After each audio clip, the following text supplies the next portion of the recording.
Hello students, welcome to your maths class BSc first year. हम last में जो question कर रहे थे, गामा बीटा फंक्शन का रिलेशनशिप देखा था हमने, और हम आपसे बात करना चाह रहे हैं कि अगर आपके पास क्वेश्चन जो हमने पिछली वीडियो में हमने किए थे, जिसमें मैंने आपको बताया था कि इस तरह के सवाल अगर आपके सामने हों, ठीक है, जैसे यहाँ पे साइन की पावर m और n के बारे में बताया, तो यहाँ पर साइन की पावर तो दे रखी है 5 और कोस की पावर दे रखी है 6 और लिमिट दे रखी है 0 से π/2। ठीक है, इस तरह के क्वेश्चंस को करने के लिए जो मैंने आपको बोला था कि आपको जो है गामा बीटा फंक्शन का जो संबंध है उससे करने हैं। ठीक है, तो देखिए हम आज इसको सॉल्व करते हैं। तो सबसे पहले हमारे पास क्या है, m बराबर, इसको m मान लो, इसको n मान लो, तो m बराबर है हमारे पास 5 और n बराबर है हमारे पास 6। आपको c को भी कुछ ही मान सकते हो, अगर आप इसको n और इसको m मानना चाहते हो तभी कोई दिक्कत वाली बात नहीं है, क्योंकि मैंने आपको बता दिया था कि जो वैल्यूज़ है वो दोनों में से कोई भी आप ले सकते हो। ठीक है, तो m बराबर 5 और n इक्वल टू 6, ये वैल्यू हमने ली यहाँ पे। अब हमको पता है फॉर्मूला क्या होता है कि पावर, अगर बराबर आप फॉर्मूला लिखेंगे तो आपको याद भी हो जाएगा। ठीक है, वैसे याद नहीं होगा आपको। तो फॉर्मूला क्या था, gamma m+1/2 upon gamma n+1/2 to gamma m+n+2/2। ठीक है, तो इसमें हम रखते हैं वैल्यू m इक्वल टू 5 और m इक्वल टू 6। ठीक है, तो ध्यान से देखिएगा सवाल को। गामा, मैं यहाँ देता हूँ मान, जिस थोड़ा सा मुझे स्पेस मिल जाएगा। तो गामा 5+1/2 गामा 6+1/2। ठीक है, कोई दिक्कत नहीं। 2 गामा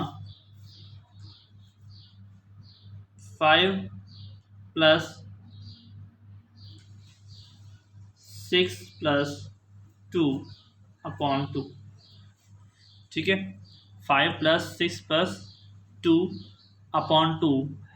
क्लियर, कोई दिक्कत वाली बात नहीं। अब देखिए 5+1 कितने होते हैं, ये होते हैं 6/2 और 6+1/2 यानी कि 7/2। क्लियर। अब यहाँ देखिए, आप नीचे है 2 और गामा 5+6 11+3 11+2 13/2। अब आप कहेंगे सर जी ये वाला जो है 6/2 यानी कि गामा 3, ये तो मुझसे हो जाएगा, लेकिन ये 7/2 और 13/2 वाले के बारे में तो आपने बताया नहीं था, तो मैं आपको अब बता देता हूँ, कोई दिक्कत नहीं है। देखिए, जब भी आपका सवाल इस तरह का हो, अपॉन/2 वाली या 3 वाली ऐसी कुछ भी संख्या हो, ठीक है, मेनली आपको इस तरह सवाल मिलेगा, तो उसमें क्या करना होता है कि हम जानते हैं कि गामा जो n+1 होता है ना, वो होता है n गामा n, है ना। तो 7/2 को हम क्या लिख सकते हैं, बताइए, +1 के रूप में। n का मान क्या हो जाएगा भाई, यहाँ पे आप देख लीजिए, n+1 इक्वल टू, मैं लिखता हूँ मान लो 7/2, तो n बराबर क्या हो जाएगा 7/2 - 1 यानी कि 5/2 हो जाएगा ना। यानी कि 5/2 + 1 अगर मैं लिखना चाहूँ गामा 7/2 को, तो ये हो जाएगा 7/2 बाहर, सॉरी 5/2 बाहर। ठीक है, n का मान क्या है 5/2 बाहर और गामा 5/2। ठीक है, फिर मैं क्या करूँगा, फिर मैं बाहर वाले को 5/2 को तो रख लूँगा बाहर, फिर इसको दोबारा सॉल्व करूँगा, तो ये भी क्या बन जाएगा 3/2 + 1, इसको लिख सकता हूँ ना मैं 3/2 + 1। फिर इसको सॉल्व करूँगा तो 5/2 बाहर वाला, ये वाला 3/2 और फिर अंदर क्या हो जाएगा 3/2। फिर मैं सॉल्व करूँगा 5/2 3/2 और फिर 1/2 + 1, फिर क्या हो जाएगा 5/2 3/2 1/2, इसकी वजह से। ठीक है, n गामा n, ये फॉर्मूला लग जाएगा हर बार इस n+1 के लिए। ठीक है, 1/2 और गामा 1/2। गामा 1/2 वैल्यू आप जानते हो कि इसके आगे सोल्व होगा नहीं, क्योंकि इसके आगे सोल्व करने पर वैल्यू चली जाएगी माइनस के अंदर। ठीक है, इसके आगे वैल्यू कहाँ जाएगी, माइनस में। तो हम क्या करेंगे, 5/2 इंटू 3/2 1/2 और उसका मान कितना जाएगा, √π। ठीक है, समझ में आ गया। आपने देखा यहाँ पे गामा 7/2 का जो मान है वो 5/2 3/2 मल्टीप्लाई इंटू 1/2 और √π के रूप में आया ना। तो इसको हम इस प्रकार से सॉल्व कर रहे हैं। अब मान लो यहाँ पर वैल्यू देखो, एक वैल्यू कम के बाद रिपीट होती जा रही है। मान लो यहाँ पर 7/2 नहीं होता, यहाँ पर होता 9/2।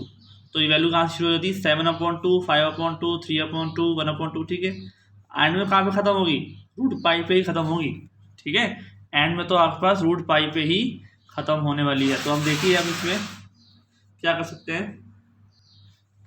ठीक है, तो ये गामा जो 3 है वो तो हो जाएगा फैक्टोरियल 2 और 7/2 वाला हो जाएगा 5/2 3/2 1/2 और √π।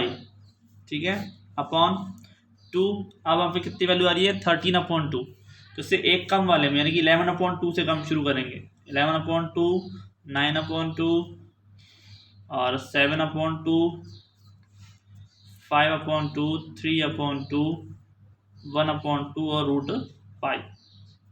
ठीक है, कहीं कोई दिक्कत नहीं। तो देखिए अब हमारे पास क्या है, √π से √π कैंसिल, 1/2 से 1/2 3/2 से 3/2 5/2 से 5/2, कोई दिक्कत नहीं। नीचे √2 का फैक्टोरियल 2 का मतलब कितना होता है, 2 होता है, तो ये भी से कट जाएगा। तो जो वैल्यू बची वो नीचे बच गई। अब तो ऊपर वाले को मल्टीप्लाई कर लो और नीचे वाले को ऊपर ले जाओ। तो 2 2 जा 4 4 2 जा 8, तो ऊपर क्या बच जाएगा 8। जो नीचे मल्टीप्लाई करोगे 11 इंटू 9 इंटू 7 तो आ जाएगा 693। ठीक है, तो आपके पास इजीली आंसर आ गया। आपने यहाँ पे देखा, आपने जो सॉल्व किया वो सॉल्व किया साइन की पावर 5 और कॉस की पावर 6। ठीक है, इस वाली वैल्यू को सॉल्व किया और आपके पास वैल्यू क्या आई, 8/693 आई। तो इस तरह के सवालों को सॉल्व करने के लिए आपको इसी मेथड का यूज़ करना है, गामा बीटा फंक्शन का। ठीक है, ये आपको बड़े बड़े क्वेश्चंस में भी आएगा। ठीक है ना, बड़े बड़े क्वेश्चंस में भी आपको आएगा। तो इसलिए इस मेथड को आपको समझना है। मैं एक सवाल और करके दिखाता हूँ इस बेस पर। तो यहाँ देखिए, वैसे सवाल इस तरह का है। ये है हमारे पास 0 से π/2 और साइन 6x dx। तो आप यहाँ पे कहेंगे कि सर यहाँ पे तो ओनली क्या दे रखा है, 6 ही दे रखा है, अब क्या करें, कोस तो है नहीं। कोई बात नहीं, कोस नहीं दे रखा तो आप अपनी तरफ से कोस को मान लीजिए ना, कोस 0x। ठीक है, 0 का मतलब क्या है, किसी की पावर 0 का मतलब क्या होता है, वैल्यू 1 होती है। ठीक है, तो यहाँ पे क्या हो जाएगा, मान लेते हैं m बराबर 0 और n = 6। ठीक है, फॉर्मूला तो वही लग जाएगा ना, क्या लग जाएगा, आप बार बार लिखिए फॉर्मूले को, तभी याद होगा आपको भी। मैथ तो याद है, आप लिखिए n+1/2/2 गामा m+n+2/2। ठीक है, कहीं कोई दिक्कत नहीं, आगे चलते हैं। तो यहाँ पे जो टर्म हमारी काम कर रही है वो क्या है कि 0 से π/2 है। ठीक है, वही वाला फॉर्मूला लग ही जाएगा। n बराबर कितना है, 0 है, तो गामा 0 + 1/2 और गामा 6 + 1/2/2 गामा 0 + 6 + 2/2। ठीक है, तो ये गामा क्या हो जाएगा 1/2 और ये क्या हो जाएगा 7/2। ठीक है, और ये कितना हो जाएगा 0 + 6, तो 6 + 2 8 8/2 यानी कि 4 गामा 4 आगे 2। इसकी वैल्यू तो आपको पता ही है, गामा 1/2 की तो कितनी होती है, √π। और इसकी वैल्यू में अपन ने निकाली थी अभी 7/2 की, 5/2 3/2 1/2 और √π अपॉन 2 और गामा 4। गामा 4 का मतलब फैक्टोरियल 3 एक कम कर देते हैं हम। ठीक है, हम जानते हैं कि गामा n बराबर होता है फैक्टोरियल n-1। एक वैल्यू कम कर दो उसमें से, उसका फैक्टोरियल निकाल दो, तो 2 फैक्टोरियल 3। ठीक है, तो ये रूट पाई क्या हो जाएगा पाई, और 5 3 जा 15, और ये 2 2 जा 4 4 2 जा 8, और ये भी नीचे आ जाएगा। ठीक है ना, याद रखना 2 2 जा 4 4 2 जा 8 नीचे आ जाएगा। तो ये जो फैक्टोरियल 3 है वो भी नीचे है। फैक्टोरियल 3 का मतलब कितना होता है 6। ठीक है, अब कुछ कट रहा है, काट लेते हैं। 3 5 जा 15 और 3 2 जा 6 कट रहा है। 5 पाई ऊपर हो गया, 8 2 जा 16 16 2 जा 32, तो 5 पाई अपॉन 32, ये आपका हो गया आंसर। क्लियर, समझ में आया सवाल को? जैसे आप कर सकते हैं वैसे आप इसमें कर लेंगे। ठीक है, वैल्यूज चाहे यहाँ पे 7/2 की जगह कुछ भी आ जाए, आप घबराने वाली बात नहीं है, मैंने आपको समझा दिया है। ठीक है, एक वैल्यू कम करते जाओ, जो वैल्यू अंदर आ रही है उसको n+1 के बराबर कर दो पहले तो। ठीक है, मान लो जैसे यहाँ पे 11/2 है, तो n का मान क्या हो जाएगा 11/2 -1। ठीक है, देन 9/2। क्लियर, तो फिर 9/2 7/2 5/2। ठीक है, ऐसे जो चलता रहेगा। तो इस तरह के सवाल हम यहाँ पे कर रहे हैं। आगे चलते हैं, इन्हीं से थोड़ी सी और सवालों को थोड़ा सा बढ़ाते हुए। तो देखिए, एक क्वेश्चन आप इस तरह का भी आ सकता है जिसमें आपका जो लिमिट है वो चेंज की हुई नहीं मिलेगी, आपको चेंज करनी पड़ेगी। ठीक है, चेंज की हुई नहीं मिलेगी, चेंज करनी पड़ेगी। जैसे यहाँ पे 5/2 होना चाहिए, लेकिन 5/6 है, तो क्या करें? जैसे यहाँ पे वैल्यू क्या है 3 थीटा है, यहाँ पे 6 थीटा है। ठीक है, इसका ध्यान रखना है, जो थीटा है ना वो दोनों तरफ सेम होना चाहिए। यहाँ पे 6 थीटा है, यहाँ पे 6 थीटा होना चाहिए, या फिर यहाँ पे 3 थीटा, तो यहाँ पे भी 3 थीटा ही होना चाहिए। तो इसमें हम क्या करेंगे, कुछ लेट करेंगे, ये कुछ मानेंगे। तो हम मानेंगे कि 3 थीटा बराबर कितना है t है। ठीक है, तो क्या हो जाएगा, ये 3 डी थीटा बराबर डी टी, यानी डी थीटा बराबर कितना हो जाएगा dt/3। ठीक है, और लिमिट चेंज हो जाएगी। 3 थीटा बराबर t है, तो थीटा का मान रखूँ मैं 0। ठीक है, तो 0 रखने पर t का मान क्या हो जाएगा 0, t बराबर 0, देन थीटा बराबर 0।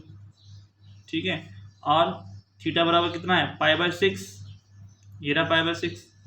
तो थीटा, तो t का मान कितना हो जाएगा 3 × θ/6, यानी कि π/2। तो 0 से π/2 हो गया, तो लिमिट हो गई आपकी 0 से π/2। थीटा की वैल्यू कितनी हो गई t हो गई cos 4t, और साइन स्क्वायर अब 6 थीटा है। ठीक है, तो 6 थीटा का मतलब कितना हो गया 2t, 3t बराबर t, तो 6 थीटा बराबर 2t हो जाएगा। यहाँ पे कितना हो जाएगा 2t, और डी थीटा का मतलब कितना है tt/3, तो dt, और 1/3 को यहाँ दे देंगे, कोई दिक्कत नहीं। ठीक है, अब देखो, आप यहाँ भी दिक्कत है, यहाँ पे 2t है, यहाँ पे t है, तो फिर इसको चेंज करेंगे। ठीक है, बाकी आगे का सवाल तो आप कर सकते हैं। यहाँ हो जाएगा cos 4t, और यहाँ पे कितना हो जाएगा साइन स्क्वायर 2t है, तो इसको हम क्या लिख सकते हैं साइन 2t को 2 sin t cos t का स्क्वायर। ठीक है, और फिर यहाँ पे क्या हो जाएगा 0 से π/2, 2 का स्क्वायर 4 बाहर आ जाएगा 4/3, और cos की पावर 4t, और cos स्क्वायर t, तो कितना हो जाएगा cos स्क्वायर t और साइन स्क्वायर t। ठीक है, तो sine square cos square t और cos 4t कितने बन जाएंगे, तो मैं पीछे कर देता हूँ सवाल को। ठीक है, यहाँ पे देख लीजिए, ये दोनों बन जाएंगे cos 6t। तो सवाल हो जाएगा आपका 0 से r π/2 cos 6t और साइन स्क्वायर t, है ना, ये हो जाएगा। तो dt अगर साइन है तो चाहे cos में कोई दिक्कत नहीं है। तो m बराबर 6 n बराबर 2, गामा 6 + 1/2 और गामा 2 + 1/2, 2 गामा 6 + 2 + 2/2। ठीक है, तो 6 और 1 7/2 आ जाएगा, और 2 और 1 3/2, ठीक है। 2 गामा 6 और 2 8 और 2 10/2 यानी कि 5। तो गामा 7/2 का मतलब कितना हो गया 5/2, 3/2, 1/2 और √π, ठीक है। और इसका मतलब कितना हो जाएगा, जिसकी वैल्यू है हमारे पास √3/2 की मल्टीप्लाई में जो दे रखा है ये वाला हो जाएगा 1/2 और √π, तो इससे कम करके चलेंगे। और 10/2 10/2 5 गामा 5 का मतलब फैक्टोरियल 4, ठीक है। अब तो आप कर सकते हैं स्पीड से काम। तो देखिए यहाँ पे जो वैल्यू है हमारे पास वो क्या हो जाएगी, √π और √π ये तो हो जाएगा 1, ठीक है। ठीक है, ये वाली 2 से तो कटता नहीं कभी भी, याद ये ध्यान रखना है ना। ये भी नीचे और ये ऊपर है, दोनों नीचे होते हैं तो कट जाते हैं। तो देखिए ये हो जाएगा फैक्टोरियल 4, 5 से 15 ऊपर 15 आ जाएगा 15, √π से √π का पाई हो जाएगा, 2 2 जा 4, 4 2 जा 8, 8 2 जा 16, 16 2 जा 32 और ये गामा फैक्टोरियल 4 का मतलब कितना होता है 24, ठीक है। तो ये कट जाएगा 3 से 3 5 जा 15 और 3 8 जा 24, ठीक है। तो 5π/32 इंटू 8, तो 32 इंटू 8 का मतलब कितना हो जाएगा, ये हो जाएगा आपका 192, ठीक है। तो ये हो जाएगा आपका आंसर, कितना आ गया 192, समझ में आ गया। तो सवाल चेंज भी करना पड़ सकता है, ऐसी बात नहीं बना बनाया सवाल मिल जाएगा, पक्की पकाई खिचड़ी नहीं मिलेगी, ठीक है। कभी कभार खिचड़ी खुद को ही बनानी पड़ेगी। तो इसलिए हमको यहाँ पे इस तरह से सवाल करना है और बाकी सवाल हम नेक्स्ट लेक्चर में लेंगे। आज के लिए इतना ही, थैंक यू।